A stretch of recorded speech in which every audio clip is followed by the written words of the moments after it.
Hello. Hi. Hello from Summit Farm, and we've just finished construction on the Beehive. So this is a top bar hive as opposed to the most common type of hive that you might see, which is called a Langstroth hive, which is the multiple boxes that you'll see stacked one on top of the other. Right. There's a few reasons that we decided to go with the top bar hive. This is our first hive, but basically a top bar hive is, number one, something that you can build yourself.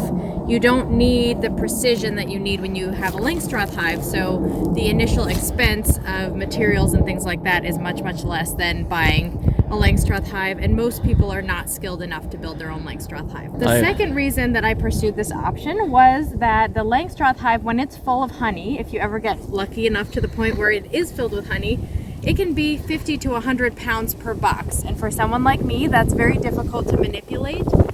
And so this is not going to provide the same amount of honey that you might get from a Langstroth hive.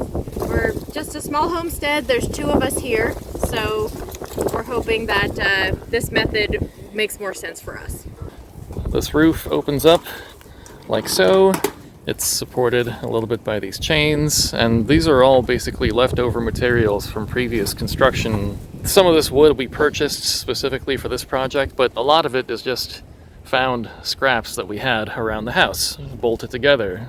So generally, this whole space in here is where the bees will be, and top bar hive means that on top there are these individual bars, each of which you can lift off, and supposedly the bees will start building their comb from that top portion down. I think one advantage, again, of the top bar hive, people claim that this is the more natural way for the bees to live. In a perfect world, if this works, the bees are going to attach their comb, and we just have some barbecue skewers. These are like bamboo skewers glued on with wood glue. And this is just sort of a guide, hopefully, that the bees will start attaching their comb to. In this system, the bees are going to build their own comb. There is no foundation. There's a lot of debate about whether foundation is bad for bees. I don't really know enough about beekeeping to really have any commentary about that. However, this is a more reasonable system for us, as we discussed before. The wood that we use to make these, in a perfect bee world, bees prefer the top bar size to be about 1 3/8 of an inch. So their comb on average is about 1 inch wide, and a bee prefers to move around in a 3/8 inch space. So these pieces of lath we found at Home Depot in a package for about $15 of many pieces. These are all about 1 3/8 inch wide. This is our follower board, which I need to adjust a little because it's still not quite resting on the bottom. But there's actually, because of our screened bottom board here, there is a space underneath. Our bees are coming in the spring. There's not much flower, or there aren't many blooms yet.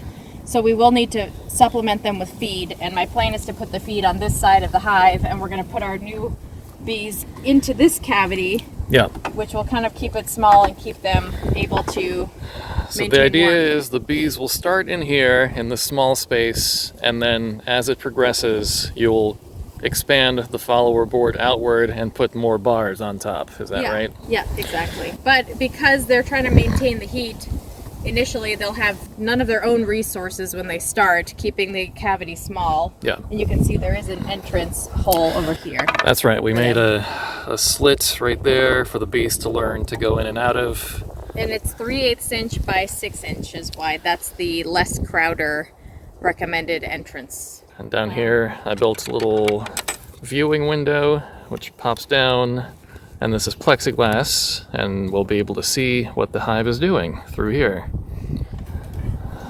Which is nice, not only just to learn, but also if you don't have to disturb them as often, and you can maybe see that they're drying out comb, that the hive looks healthy, that the comb is not becoming crossed. That's just less times you're opening the hive and making them upset. All right.